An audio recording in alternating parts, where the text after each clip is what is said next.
गलत है। सृष्टौ या सर्गरूपा जगदवनविधौ पालनी या च रौद्री संहारे चापि यस्या जगदिदमखिलं क्रीडनं या पराख्या पश्यन्ति मध्यमाथो तदनु भगवती वैखरी वर्णरूपा सास्मद्वाचं प्रसन्ना विधिहरिगिरिशा राधितालङ्करोतु भगवत्यै नमः पराम्बिकायै नमः।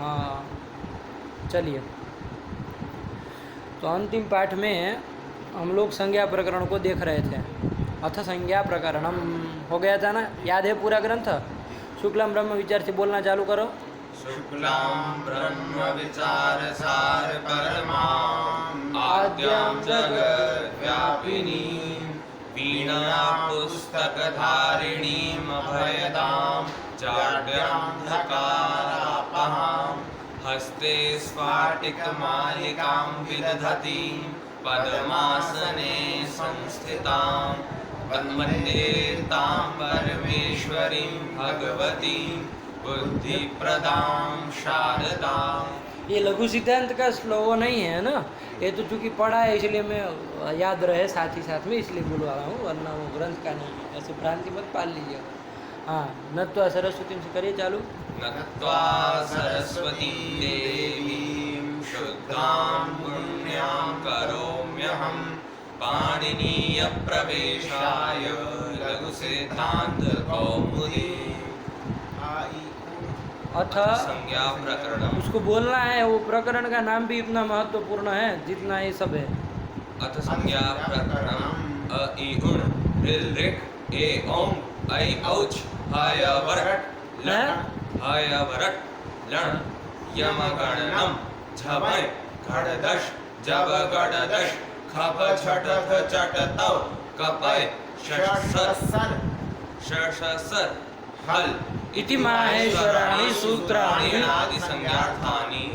इति इमानि चतुर्दश सूत्राणि पूर्वोक्तानि चतुर्दश सूत्राणि माहेश्वराणि महेश्वराद आगतानि, महेश्वर से आए हुए हैं। वरदराजाचार्य जी ने यही परिचय दिया हमको, है ना, चतुर्दश सूत्रों का परिचय दिया ना कि भाई वो कहाँ से प्राप्त हुए हैं और किस लिए है। ये दो चीज़ बता दिया जाए तो सब चीज़ जान लेंगे, है कि नहीं। तो कहा महेश्वराद आगतानि, है ना, महेश्वर से प्राप्त हुए हैं। तो वो महेश्वर से प्राप्त हुए हैं, उसमें हम लोगों ने देखा था प्रमाण के रूप में। इन्होंने प्रमाण के रूप में क्या एक श्लोक तदुक्तम करके श्लोक दिया था ना, प्रमाण के रूप में क्या दिया था? ननाद ढक्का, यही दिया था। नृत्तावसाने नटराज राज ननाद नटराज राजो होगा ना, नना नृत्तावसाने नटराज राजो ननाद ढक्का नवपंचवारम् उद्धर्तु कामान् सनकादि सिद्धान् एतद्विमर्शे शिवसूत्रजालम्। अन्वय भी आपको आ ही गया, बोल सकते हो, क्या है इसका अन्वय? सनकादि सिद्धान् उद्धर्तु काम नटराज राज नृत्तावसाने नवपंचवारं ढक्कां ननाद एतद् शिवसूत्रजालं विमर्शे। सनकादि सिद्धान् उद्धर्तु कामः नटराज राजः नृत्तावसाने नवपंचवारं ढक्कां ननाद एतद् शिवसूत्रजालं विमर्शे। हो गया कि नहीं हो गया? ये आपका प्रमाण के रूप में ये श्लोक आया। कहाँ का है ये? नंदिकेश्वर कारिका, कारिका का ये श्लोक है, कारिका है।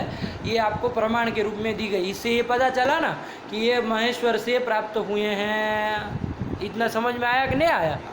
ये चतुर्दश सूत्र जो है वो महेश्वर से प्राप्त हुए हैं। और इसमें एक प्रमाण दिया, कहा था का किंच अत्र प्रमाणम, और भी यहाँ प्रमाण है। क्या प्रमाण है? अक्षर समाम्नाय मधिगम्य महेश्वरात् कृत्स्नं व्याकरणं प्रोक्तं तस्मै पाणिनये नमः। ये न पाणिनिना, ये न मतलब ये न तृतीया है ना, यह शब्द का यह यौ ये यम यौ यान ये न, तो वही ये न तृतीया का है ना, तृतीया एक वचन ये न। तो ये न मतलब पाणिनिना, जिन्होंने, ये न मतलब जिन्होंने, ये न महेश्वरात् अक्षर समाम्नायम अधिगम्य कृत्स्नं व्याकरणं प्रोक्तम तस्मै पाणिनये नमः। क्या बोले? ये न महेश्वरात् अक्षर समाम्नायम अधिगम्य कृत्स्नम व्याकरणम प्रोक्तम तस्मै पाणिनये नमः। उसमें श्लोक की जैसे ही बोल रहा है कि नहीं? मतलब ये न पाणिनिना महेश्वरात् शिवात् अक्षर समाम्नायम चतुर्दश सूत्रम अधिगम्य प्राप्य कृत्स्नम। कृत्स्न मतलब जानते? कृष्ण मतलब बना संपूर्ण। कृत्स्न मतलब संपूर्ण सकल। कृत्स्नम व्याकरणम प्रोक्तम मतलब ये संपूर्ण व्याकरण जो प्रोक्तम कहा किन्होंने? ये न पाणिनिना प्रोक्तम तस्मै पाणिनये नमः। ऐसे पाणिनि जी को नमस्कार हो। ऐसे पाणिनि जी को नमस्कार। कैसे पाणिनि जी को? कि ये न महेश्वरात् अक्षर समाम्नायम अधिगम्य। महेश्वरात् शिवात् अक्षर समाम्नायम अधिगम्य चतुर्दश सूत्रम अधिगम्य प्राप्य प्राप्त करके प्राप्य अच्छा, अर्थ से अर्थ सही बोल रहे नो। प्राप्य कृत्स्नम संपूर्णम व्याकरणम व्याकरण शास्त्रम प्रोक्तम कथितम तस्मै पाणिनये नमः। नहीं हो गया क्या? बोलो अन्वय बोलो, खाली अन्वय बोलो। खाली येन येन महेश्वरात् अक्षर समामनायम अधिगम्य कृत्स्नम व्याकरणम प्रोक्तम तस्मै पाणिनये नमः। येन महेश्वरात् अक्षर समाम्नायम अधिगम्य कृत्स्नम व्याकरणम प्रोक्तम तस्मै पाणिनये। ऐसे पाणिनि जी को नमस्कार हो। ऐसा ये आपका श्लोक है ना, ये कहाँ आया? शिक्षा में आया। शिक्षा में आया। पाणिनि शिक्षा करके ग्रंथ है, उसमें ये श्लोक आया। ठीक है ना? तो वो इस श्लोक भी से क्या पता चल रहा है कि ये जो अक्षर समाम्नाय मतलब चतुर्दश सूत्र है वो किससे प्राप्त हुए हैं? महेश्वर से प्राप्त हुए हैं। तो इदम शिक्षा वचनम अपि प्रमाणम। ये शिक्षा वचन भी प्रमाण है। लगा कि नहीं लगा? साफ है? तो माहेश्वराणी ये सूत्र को क्या विशेषण दिया? सूत्राणी कैसे है? चतुर्दश सूत्राणी जो है वो कैसे है? तो कहा माहेश्वराणी। वरदराजाचार्य ने कहा ना माहेश्वराणी सूत्राणी। तो माहेश्वराणी कहा, माहेश्वराणी मतलब महेश्वरात् आगतानी, महेश्वरात् प्राप्तानी। तो इसमें क्या प्रमाण है? तो उसमें दोनों प्रमाण दे दिए। एक तो नंदिकेश्वर कारिका और एक शिक्षा वचन, पाणिनि शिक्षा का एक वचन भी प्रमाण है, ये कह दिया। आया कि नहीं आया? ये हम लोगों ने अंतिम पाठ में देखा। साफ है? वो ये नाक्षर समाम्नाय श्लोक याद है? बोलो, दोनों लोग बोलिए। समाम्नायम अधिगम्य महेश्वरात् कृत्स्नम व्याकरणम प्रोक्तम तस्मै पाणिनये नमः। येनाक्षर समाम्नायम अधिगम्य महेश्वरात् कृत्स्नम व्याकरणम प्रोक्तम तस्मै पाणिनये नमः। तस्मै पाणिनये आ गया? अर्थ भी समझ में आ गया? यही वो कहा। पढ़ लो उसको किंच से। किंचात्र येनाक्षर समाम्नायम अधिगम्य महेश्वरात् इति शिक्षा वचनम अभी प्रमाणम। साफ हो गया? क्लियर है? अभी देखो ऊपर इति माहेश्वराणी में टिप्पणी यहाँ तक की उन्होंने लिखी। अब सूत्राणी के ऊपर आगे जो सूत्राणी आ रहा है ना मूल में, उसके ऊपर भी संख्या लिखी है कुछ, 3 संख्या लिखी है। तो 3 नंबर में कुछ लिखेंगे 3 नंबर की टिप्पणी में। और मूल तो आपको लग गया है ना, इति इमानी माहेश्वराणी महेश्वराद आगतानी सूत्राणी अनादि संज्ञार्थानी। अनादि संज्ञा के लिए वो है। आया कि ना है? इति मतलब इमानी। आया कि ना है? उसको और स्पष्ट करना हो तो इमानी पूर्वोक्तानी चतुर्दश सूत्राणी माहेश्वराणी महेश्वराद आगतानी अनादि संज्ञार्थानी। ये जो सूत्र है किस लिए है? अनादि संज्ञा, जो आगे अनादि प्रत्याहार बनाने वाले हैं ना, वही अनादि संज्ञा है वो, तो उनके लिए है। आया कि नहीं आया? इनके लिए ये सूत्र है। कौन? अयुण इत्यादि चतुर्दश सूत्र। साहब चलिए अब वो सूत्राणी में कुछ टिप्पणी लिख रहा है, वो देखा जाए क्या कह रहा है। क्या लिख रहा है 3 नंबर में? सभेदम सूत्र लक्षणम यथा। सभेदम सूत्र लक्षणम, है ना? ये देखो, एक तो सूत्र का लक्षण होता है, मतलब सूत्र कहते किसको है ना? सूत्र किसको कहते हैं? तो सूत्र का लक्षण हो गया वो। और दूसरा उसका वो सूत्र लक्षण एक तो बताएंगे यहाँ टिप्पणी में, सूत्र का लक्षण बताएंगे भाई सूत्र किसको कहते हैं। आपने सूत्राणी शब्द प्रयोग किया ना, तो सूत्र कहते किसको है भाई? सूत्र आप लोगों ने बहुत सुना होगा, है कि नहीं? ये सूत्र का लक्षण क्या है, तो वो सूत्र बताएंगे। और उसका सभेदम का मतलब भेद सहित हम उसके भेद भी बताएंगे, सूत्र के भेद भी बताएंगे कि सूत्र इतने इतने प्रकार के होते हैं, ये उसके भेद है। तो वो सभेदम सूत्र लक्षणम यथा, सभेदम मतलब भेद सहितम सूत्र लक्षणम यथा, यथा करके बता रहे हैं। क्या बता रहे हैं, पढ़ो। संज्ञा च परिभाषा च विधिर्नियम संज्ञा च परिभाषा च संज्ञा च परिभाषा च विधिर्नियम एव च विधिर्नियम एव च विधिर्नियम एव च विधिर्नियम महल नहीं है, विधिर्नियम एव च विधिर्नियम एव च अतिदेशोऽधिकारश्च अतिदेशोऽधिकारश्च षड्विधम सूत्र लक्षणम।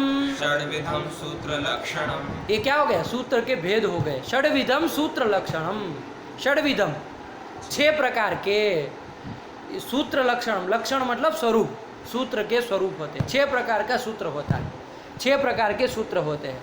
कौन कौन? तो सबसे पहला क्या आया? संज्ञा। तो संज्ञा सूत्र होते हैं, है ना? क्या होते हैं? संज्ञा। अभी जैसे जैसे आता जाएगा मैं आपको बताता जाऊंगा। हम लोगों को ये काम करना है। एक काम क्या करना होगा, जो भी सूत्र आए तो पहले देखना है कि ये संज्ञा कौन सा सूत्र है, संज्ञा सूत्र है कि कौन सा सूत्र। 6 प्रकार के सूत्र होते हैं ना, उसमें से कौन सा सूत्र है। ये प्रत्येक सूत्र की शुरुआत में ये विचार कर ही लेना है। आया कि ना आया? 4000 सूत्र है तो कोई सूत्र संज्ञा सूत्र होगा, कोई विधि सूत्र होगा, कोई नियम सूत्र होगा, कोई परिभाषा सूत्र होगा, कोई अतिदेश सूत्र होगा, कोई अधिकार सूत्र होगा।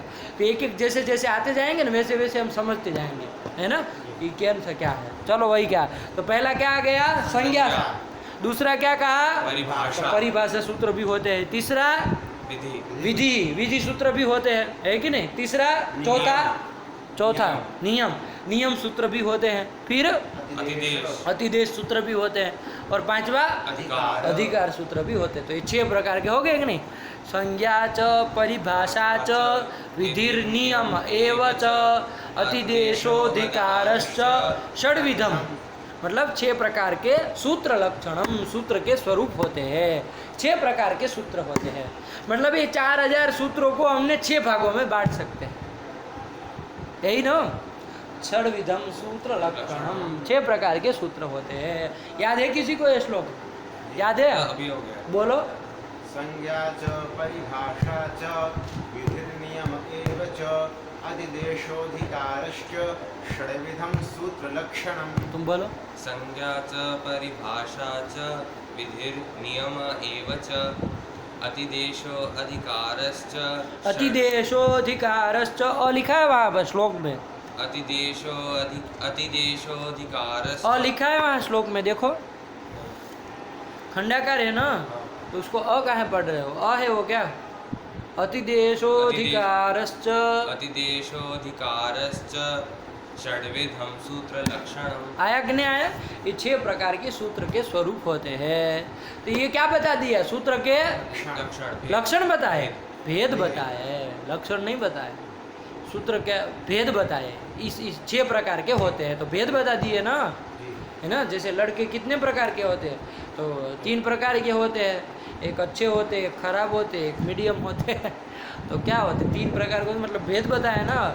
अभी लड़के का लक्षण क्या है वो तो कुछ बताया नहीं, उसी प्रकार यहाँ पर भी भेद ही बताया। अभी एक श्लोक के द्वारा सूत्र के 6 भेद को बता दिया, याद होना चाहिए ये श्लोक, ठीक है ना? अब उसका लक्षण भी बता रहे हैं। क्या बता रहे हैं? पढ़ो। अल्पाक्षरम संदिग्धम अल्पाक्षरम संदिग्धम अल्पाक्षरम संदिग्धम सारवद् विश्वतोमुखम सारवद्विश्वतोमुखम अस्तोभमनवद्यञ्च अस्तोभमनवद्यञ्च सूत्रं सूत्रविदो विदुः सूत्रं सूत्रविदो विदुः अल्पाक्षरम संदिग्धम सारवद्विश्वतोमुखम अस्तोभमनवद्यं च सूत्रं सूत्रविदो विदुः।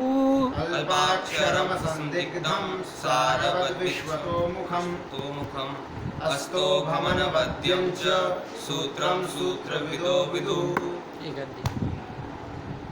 सूत्रविदः सूत्रम सूत्रविदो विदुः सूत्रविदः सूत्रम विदुः सूत्रविदः सूत्रविद शब्द है वो बनता है ना सूत्रविद सूत्रविद बुभृत का क्या बहुवचन में बनता है तो सूत्रविद का क्या बनेगा सूत्रवित्त सूत्रविदः सूत्रविदः आज्ञा सूत्रविदः मतलब सूत्र को जानने वाले जो होते उसको क्या कहते हैं सूत्रविदः सूत्र को जानने वाले जो होते उसको क्या कहा जाएगा एक वचन एक हो तो क्या कहा जाए सूत्रविद ज्यादा हो तो क्या कहा जाएगा सूत्रविदः सूत्रविद सूत्रविदौ सूत्रविदः दकारांत शब्द है भूभृत आपका तकारांत है ना जी।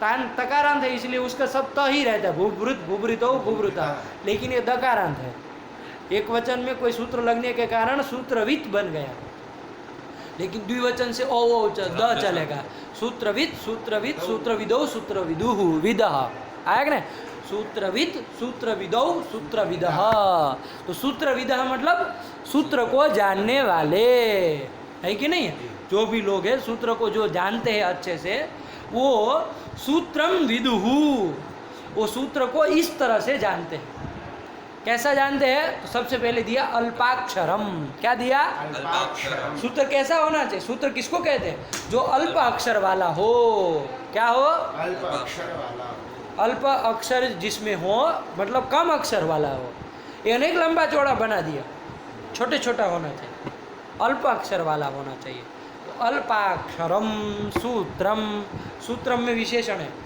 है ना सूत्रम शब्द आया ना उसमें सूत्रम में विशेषण दिया क्या अल्पाक्षरम सूत्र कैसा होता है सबसे पहले कहते हैं अल्पाक्षर होता है मतलब अल्प अक्षर वाला होता है कैसा होता है अल्पाक्षर वाला होता है अल्पानी अक्षराणी यस्मिन अल्प है अक्षर जिसमें अल्पानी अक्षराणी यस्मिन कौन समास कर देंगे कौन समास है ये यस्मिन बहुव्रीहि बहुव्रीहि समास है अरे पीतम अंबरम यस्य तो यस्य यस्मिन ये न ऐसा पीछे लगे ना तो समझ लेना है फटाक से बहुव्रीहि समास आया कि नहीं आया तो क्या किया अल्पानी अक्षराणी यस्मिन मतलब अल्प है अक्षर जिसमें उसको क्या कहते हैं सूत्र कहते हैं तो सूत्र क्या हो गया अल्पाक्षरम मतलब सूत्र का पहला लक्षण बताया अल्पाक्षरम मतलब अल्प अक्षर वाला होता है बात समझ में आए कि नहीं आए अल्प अक्षर वाला होता है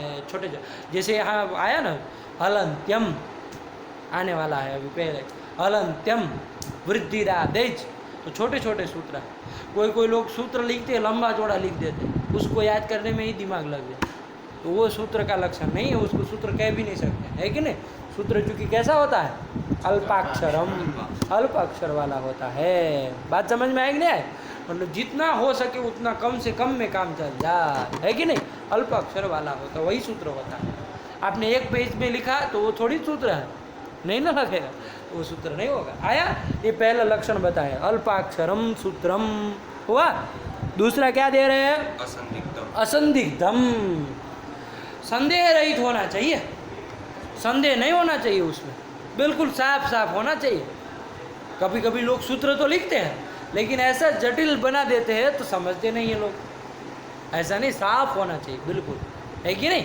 अभी देखिए पूरा हम ये पढ़ेंगे ना जैसे ही सूत्र आएंगे बिल्कुल आपको सरल लगे कोई है नहीं है कि नहीं व्याख्या करने वाला इस तरह से व्याख्या करे सामने वाले कठिन लग जाए तो बात गलत है तो अलग बात हो गई सूत्र असंदिग्ध होना चाहिए है ना मतलब संदेह रहित बिल्कुल संदेह उसमें नहीं होना चाहिए स्पष्ट होना चाहिए आया असंदिग्धम क्या असंदिग्धम मतलब संदेह रहितम संदेह रहित होना चाहिए सूत्र को आया कि ना वही सूत्र का दूसरा स्वरूप लक्षण बता दिए फिर कैसा होना चाहिए सारवत। सारवत सूत्र कैसा होना चाहिए सारवत होना चाहिए सार वाला होना चाहिए सारभूत सार वाला होना चाहिए सारभूत होना चाहिए सार वाला होना चाहिए है ना मतलब सार निकलना चाहिए ऐसे ही फालतू का नहीं व्याख्यान कर दी कुछ तत्व निकलना चाहिए आया कि नहीं एक कोई बड़ी चीज का छोटा अंश होना चाहिए हाँ मतलब कुछ तत्व निकल करके आना चाहिए आपने लिख तो दिया उसका कोई मतलब ही नहीं है लिख दिया मान लीजिए छोटे अक्षर में भी लिया संदेह लेकिन उसमें कोई सार बिना काम का है बिना काम का है, उससे कोई चीज़ नहीं निकल करके आ रहा है, कोई से कोई वो नहीं आ रहा है कि नहीं है, तो वैसे सूत्र नहीं कहा जाएगा। सारवत, सार वाला होना चाहिए, है कि नहीं, तो सारवत होना चाहिए। और कैसा किया, कितने देख लिए हमने, 3 देख लिए। कौन कौन? अल्पाक्षरम, असंदिग्धम, सारवत, सार वाला होना चाहिए।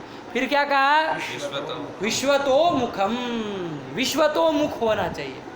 विश्वतोमुख मतलब सर्वतोमुख होना चाहिए, मतलब सब चीज़ों को वो लेना, पकड़ना चाहिए, सब चीज़ों को मतलब वो ग्रहण करना चाहिए। जैसे एक जगह लगा तो बस एक ही सूत्र सिद्ध, एक ही सिद्ध कर पा रहा है, ऐसा नहीं होना चाहिए। जैसे इको एणची है आपका, इक स्थाने एण स्याद अची संहिता एम विषय आप कहते हैं, तो केवल एक ही जगह लगे ऐसा नहीं होना चाहिए। शुद्धि उपास्य, बस एक ही जगह लगा और कहीं न लगे, तो केवल मतलब एक जगह लगाने के लिए इतना बड़ा सूत्र बना दिया, ऐसा नहीं होना चाहिए। विश्व तो मुखम होना चाहिए, मतलब सब पकड़ लेना चाहिए, है ना। सूत्र ऐसा भी तो बना सकते थे कि ईकार को ऊ हो, लेकिन ऐसा नहीं बनाया। ईकार को यह हो, ऐसा सूत्र भी बना सकते, लेकिन ऐसा नहीं बनाया। उन्होंने ज़्यादा से ज़्यादा ग्रहण कर सके वो सूत्र, ज़्यादा के ज़्यादा लक्ष्यों को सिद्धि कर सके, ऐसा बनाया, है कि नहीं है। अनेक आगे आएगा, जैसे कुछ शब्दों ऐसे होते हैं ना, जैसे सखी शब्द है, हाँ, तो उसमें कुछ सूत्र ऐसे सिर्फ सखी में लगते हैं, तो सखी में लगे, लेकिन सखी के एक ही रूप को लगेगा क्या? सखी के भी बहुत सारे उसको ग्रहण कर रहा है ना, सखी के भी काफ़ी सोर्स में ग्रहण कर रहा है ना। शब्द में बहुत सारे 21 रूप बनते हैं, संबोधन के 3 गिना लो तो और 24 हो जाएंगे, है कि नहीं है। तो बहुत सारे रूपों की सिद्धि कराएगा ना, बात समझ में, उसको मुंह में मत डालो, है कि नहीं। तो विश्व तो मुखम होना चाहिए, आया ना, मतलब सर्वतोमुख होना चाहिए। ये नहीं कि आप एक एक शब्द के लिए एक एक सूत्र बना दिए। अब पूरा व्याकरण ऐसे बनाया जाए तो चलेगा, एक शब्द के लिए एक ही, उसके लिए एक, जैसे शुद्धि उपस्य में यण करने के लिए एक तो सूत्र अब तक बनता ही रहेगा, बनता ही रहे, वो खत्म ही नहीं होगा। तो ऐसा नहीं होना चाहिए, ऐसा नहीं होना चाहिए। विश्व तो मुखम होना चाहिए। आया कि नहीं आया? चलिए सरल सरल रूप में व्याख्या कर रहे हैं, समझिए उसको। आया कि नहीं? फिर कैसा होना चाहिए? अस्तोभम, अस्तोभम, अस्तोभम होना चाहिए। हम हल है, महल है, भम हल नहीं है, महल है कि नहीं। अस्तोभम होना चाहिए, हुआ कि नहीं हुआ? अस्तोभम मतलब अनर्थक वर्ण रहितम, अनर्थक वर्णों से रहित होना चाहिए। अस्तोभम मतलब क्या? वर्ण से रहित होना चाहिए, अनर्थक वर्णों से रहित। अनर्थक वर्ण नहीं होना चाहिए, जितना चाहिए उतना ही होना चाहिए। फालतू का आप भर दिए है, कोई मतलब का नहीं है, अनर्थक वर्ण डाल दिए उसमें, ऐसा नहीं होना चाहिए। एक उसमें जैसे अकसवर्ण्य दीर्घ आता है, हाँ, तो उसके जो अकसवर्ण्य दीर्घ है उसकी वृत्ति में वो लिखता है ना अपो अमी अची, तो उसमें जब अची आता है तो उसमें तो व्यर्थ के वर्ण आते हैं। व्यर्थ का कहाँ है? पूरी अच तो नहीं लेते ना, अची जो है, अची चाहिए, वहाँ अची नहीं रखेंगे तो कुमारी क्षेत्र में सवर्ण दीर्घ होने लगेगा। अची किम कुमारी क्षेत्र नहीं दिया, लेकिन उसके आगे देते हैं ना अपो की सवर्ण है, वो अको की बता दे सूत्र का स्वरूप, अको की दीर्घ तो ठीक रहेगा, है ना। अको की दीर्घ ये बना दे, इति सुवचम ऐसा करके आया ना। तो आपने अकी तो कहा कि नहीं कहा? सवर्ण को हटा करके भी अकी तो आपको कहना पड़ा ना, ये नहीं कि बिना सवर्ण के चल गया। अक सवर्णे दीर्घ, तो सवर्णे तो आपको कहना ही पड़ेगा, चाहे उधर अकी बोल दीजिए चाहे इधर बोले, कुछ तो कहना ही पड़ेगा ना। तो ये रख दिया, क्या इसमें हर्जा है आपको? है कि नहीं? बात समझ में आई कि नहीं आई?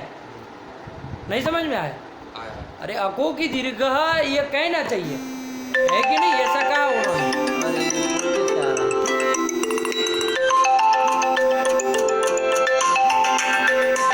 अको की दीर्घ ये कहा,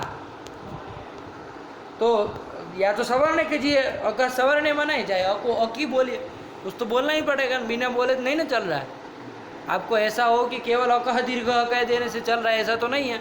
आपकी कोई दूध से धुले हुए तो है नहीं, है कि नहीं? चलिए उसको और विचार करेंगे, अच्छे से आएगा, है कि नहीं है।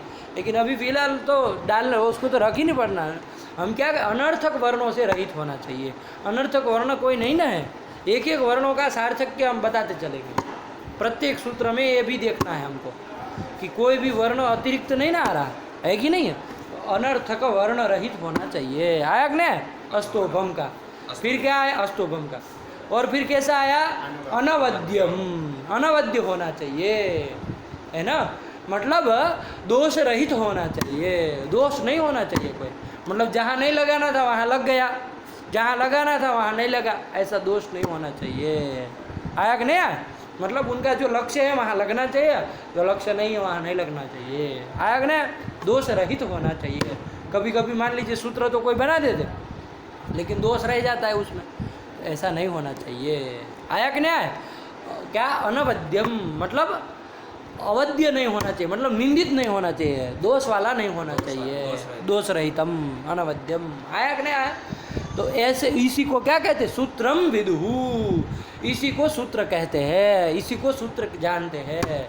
जो अल्पाक्षरम हो, असंदिग्धम हो, सुसारवत हो, विश्वतो मुखम हो, अस्तोभम हो, अनवद्यम हो, उसी को क्या कहते हैं? सूत्रम विदुहु, उसी को सूत्र के रूप में जानते हैं। विदुहु मतलब जानते हैं, जानंती। विदुहु मतलब जानंती। कौन ऐसा जानंती? सूत्रविदः जानंती। सूत्र को जानने वाले लोग सूत्र को ऐसा ऐसा जानते हैं, है ना? ऐसा अल्पाक्षर जो होता है उसी को सूत्र के रूप में समझते हैं, और किसी को सूत्र नहीं कहते हैं। आया कि नहीं आया? लग गया? ये सूत्र का लक्षण हो गया। सूत्र किसको कहते हैं? बात समझ में आई? और संज्ञा च परिभाषा के द्वारा क्या बता दिया? सूत्र के भेद बता दिए। आया कि नहीं? वहाँ षड्विधम सूत्र लक्षण हम लिखा है, ये मत कर देना सूत्र का लक्षण बता दिया। वो लक्षण शब्द इसलिए मैंने बताया, क्या है? स्वरूप, उसका लक्षण मतलब स्वरूप। तो सूत्र का स्वरूप बता दिए, सूत्र के प्रकार बता दिए, 6 प्रकार बता दिए, मतलब भेद बता दिए। सूत्र का लक्षण किस में बताया गया? अल्पाक्षरम संदिग्धम सारवत विश्वतो मुखम अस्तोभमनवद्यम च सूत्रम सूत्रविदो विदुः। किसको याद है? बोलो। अल्पाक्षरम संदिग्धम सारवद विश्वतो मुखम अस्तोभमनवद्यं च सूत्रम सूत्रविदो विदुः। अल्पाक्षरम असंदिग्धम सूत्र सारवत विश्वतो मुखम अस्तोभमनावद्यम च सूत्रम सूत्रविदो विदुः। आया कि नहीं? याद होना चाहिए, ये भी है कि नहीं है? याद कल सुना ना करके। हाँ चलो, यही कर दिया, ठीक है ना? सूत्रम सूत्रविदो। तो क्या कर दिया यहाँ पर? सभेदम सूत्र लक्षणम यथा। तो सभेदम मतलब भेद सहितम, भेद सहित सूत्र का लक्षण यहाँ बताया गया 2 श्लोकों में। तो पहले में भेद बता दिया, दूसरे में लक्षण बता दिया। आया कि नहीं? वो सूत्राणी का प्रतीक लेकर के उन्होंने सूत्राणी में टिप्पणी लिखी थी ना, तो वो सूत्र का स्वरूप लक्षण बता दिए और उसके भेद भी बता दिए। इतने प्रकार के सूत्र होते हैं। आया कि नहीं आया? अब आपके दिमाग में एक प्रश्न होगा, सूत्र के 6 प्रकार बताए, भेद कितने प्रकार के बताए? 6 प्रकार के बताए ना। 6 प्रकार का सूत्र होता है। कौन कौन? संज्ञा च परिभाषा च विधिर्नियम एव च अधिदेशोधिकारश्च। सूत्र के 6 प्रकार होते हैं, ये बताया आपने। अब हमको ये बताइए, आप ये अयुण रिलरी के चतुर्दश को भी क्या कह रहे हैं? सूत्र कह रहे हैं कि नहीं कह रहे हैं? ये कौन सा सूत्र है? संज्ञा सूत्र है। संज्ञा तो कोई कर नहीं रहा है, विधि सूत्र किसी का विधान भी नहीं कर रहा है, नियम संज्ञा परिभाषा कोई परिभाषा भी नहीं हो रहा है कि नहीं है? फिर परिभाषा विधि सूत्र भी नहीं है, नियम सूत्र भी नहीं है, कोई अतिदेश भी नहीं कर रहा है, कोई अधिकार सूत्र भी नहीं है। 6 प्रकार में से कौन सा सूत्र? आपने तो 6 ही प्रकार बताए ना। 6 प्रकार में से ये सूत्र है कौन सा? ये चतुर्दश सूत्र कौन से सूत्र है? ये प्रश्न होगा कि नहीं होगा? तो देखो क्या लिख रहा है, पढ़ो आगे। अणादि संज्ञा तया शिव सूत्राणि अपि संज्ञा सूत्राणि एव इति बोध्यम। क्या लिखा? अणादि संज्ञार्थ है, सुनो। अणादि संज्ञार्थतया ये सूत्र किस लिए है? ये सूत्र का प्रयोजन क्या बताया? संज्ञार्थ नहीं कहा था ना। मतलब ये चतुर्दश जो शिव सूत्र है वो किस लिए है? अनादि संज्ञा के लिए है ना। अनादि संज्ञार्थ है, मतलब अनादि संज्ञा के लिए है। तो वही कह रहे हैं, अनादि संज्ञार्थतया शिव सूत्राणि अपि, मतलब अनादि संज्ञा के लिए शिव सूत्र है, मतलब चतुर्दश सूत्र है, इसलिए संज्ञा सूत्राणि एव, ये शिव सूत्र भी क्या माने जाएंगे? संज्ञा सूत्र ही माने जाएंगे। हालांकि ये अयुण कोई संज्ञा नहीं कर रहा, रिल रिक कोई संज्ञा नहीं कर रहा, अयवरट कोई संज्ञा नहीं कर रहा, हल कोई संज्ञा नहीं कर रहा, तो फिर कैसे संज्ञा सूत्र? इसलिए चूंकि वो किस लिए है? अनादि संज्ञा कराने के लिए ना। अनादि संज्ञा किसी आदिरंत्य न सहायता से होगी, आगे आने वाला उससे होने वाली, लेकिन उसके लिए उपयोगी है कि नहीं है, तो इसको भी संज्ञा सूत्र ही मान लेंगे। बात समझ में आएगी ना? वही चीज लिख रहे हैं, पढ़ो। अनादि संज्ञार्थतया शिव सूत्राणि अपि संज्ञा सूत्राणि एव इति बोध्यम, ऐसा आपको समझना चाहिए। इसको भी संज्ञा सूत्र के रूप में ही समझना चाहिए। बात समझ में आई? क्योंकि संज्ञा सूत्र अनादि संज्ञा के लिए ही है, तो वो संज्ञा सूत्र ही मान लेना चाहिए। इसको आया कि नहीं आया? तो संज्ञा सूत्र की कोटि में ही उसको डाला। तो संज्ञा प्रकरण में आदि में है तो कोई दिक्कत नहीं ना है। अब संज्ञा सूत्र ही हो गए, वो भी कोई संज्ञा नहीं कर रहे, ध्यान दीजिएगा। नहीं समझ में आया? संज्ञा के लिए है, इसलिए इसको भी संज्ञा कह दिया। आया कि नहीं आया? कोई चीज़ किसी के लिए होती है तो उसको वही कह दिया जाता है कि नहीं है? जैसे रिक्शा वाला किसके लिए होता है? रिक्शा के लिए होता है, रिक्शा चलाने के लिए होता है, तो उसको भी कह दे ओ रिक्शा, नहीं कहते? दुनिया में कहाँ, जंगल में जीते हो कि कहाँ जीते हो? है कहाँ पैदा हुए हो? जंगल में। हम लोग यहाँ लोग ऐसा व्यवहार करते कि नहीं करते? ओ रिक्शा रुको जरा, तो मतलब क्या वो लोहे को बुला रहा है क्या कि वो आदमी को बुला रहा है? कह दिया जाता है कि नहीं कह दिया जाता है? जबकि वो रिक्शा वाला है, रिक्शा नहीं है वो, है कि नहीं? लेकिन लोग बोल देते अरे ओ रिक्शा खड़े रहो, तो वो रोक देता, रोकता भी है वो, ऐसा भी नहीं भग जाता है हमको नहीं बुला रहे, रिक्शा को बुला रहे, ऐसा नहीं ना करता। तुम नहीं कभी सुने हो जंगली तरीके समझते नहीं बात को, तो ऐसा करते कि नहीं करते? कोई चीज़ किसी के लिए है तो उसको वही कह दिया जाता है नहीं कहते? कहाँ के रहने वाले हो? कौशाम्बी। वहीं रहते हो? गांव कहाँ है? हैं? चरवा कौशाम्बी। अच्छा, कौशाम्बी में कोई है गांव? चरवा। वहाँ रिक्शा को नहीं, रिक्शा नहीं है क्या उधर गांव में? रिक्शा को नहीं बुलाते? गांव में रिक्शा भी है। इधर बनारस में रहे हो कि नहीं रहे हो? काशी में यहाँ तो रिक्शा ही रिक्शा चलती है सब जगह, तो कभी सुने नहीं हो क्या? है तो क्या है, जंगलियों की तरह बातें कर रहे हो रिक्शा करते हो नहीं? अरे बुलाते हैं भाई लोग, ऐसे ज़बरदस्ती थोड़ी ना आपको कह रहे हैं, सही में ऐसा होता है। तो कोई चीज़ उसके लिए है तो उसको उसी के नाम से बोल दिया जाता है, ऐसा होता है ना लोग में। तो वही चीज़ यहाँ पर संज्ञाओं के लिए है, इसके लिए ये भी संज्ञा सूत्र ही माने जाएंगे। संज्ञा में उपयोगी होने वाले है कि नहीं? अनादि संज्ञा में उपयोगी है कि नहीं? जबकि अनादि संज्ञा वो ये सूत्र नहीं करने वाले, लेकिन अनादि संज्ञा में उपयोगी है कि नहीं, तो इसलिए ये भी संज्ञा सूत्र ही माने जाएंगे। आया कि नहीं आया? वही चलो। अनादि संज्ञार्थतया शिवसूत्राणि अपि संज्ञा सूत्राणि एव इति बोध्यम, इति बोध्यम, ये आपको समझना चाहिए। पंक्ति को ध्यान से लगाना है। हो गया? चलिए। ग्रंथ की नहीं है ना? है ये ग्रंथ की नहीं ग्रंथ की, वो टिप्पणी है, वो केवल व्याख्या कर रहा है। तो कितनी चीज़ें खोल दी, नहीं खोल दी? बोल दो। कितनी सारी चीज़ें बता दी। बताओ टिप्पणी में सूत्र का लक्षण, सूत्र के भेद, माहेश्वराणी में प्रमाण, कितनी सारी। इसलिए देखना चाहिए उसको। लोग लघु सिद्धांत पढ़ते हैं तो देखते नहीं, हम देखते हैं, पढ़वाते हैं, टिप्पणी को नहीं ना देखते, नहीं बोलते हैं, केवल ऊपर ऊपर चलते हैं, ऊपर मूल मूल। तो ऐसे नहीं, नीचे देखना चाहिए। अरे वो आदमी कुछ लिख रहा है टिप्पणी, मतलब छापने वाला, तो कुछ सोचे और विद्वान आदमी लिखा है, ऐसा नहीं है कि कोई पागल आदमी लिखा है, तब चलो नहीं पढ़ते। विद्वान आदमी लिखा है तो कुछ सोच समझ करके लिखा होगा ना, तो उसको समझना चाहिए ना, उसी बहाने कुछ नई चीज़ जानने को मिलेगी, है कि नहीं? चलो यही है। तो देखो ये चीज़ नहीं पता चली कि संज्ञा सूत्र है ये, वरना कोई आपको पूछता है इवुण इत्यादि चतुर्दश सूत्र कैसे सूत्र है, पहले तो आपको पूछते कि सूत्र कितने प्रकार के होते थे, आप फटाक से बोलते षड्विधम सूत्र लक्षणम, कहते कौन कौन उसके भेद है, तो कहते संज्ञा परिभाषा, ये बोल देते। तो पूछते कि भाई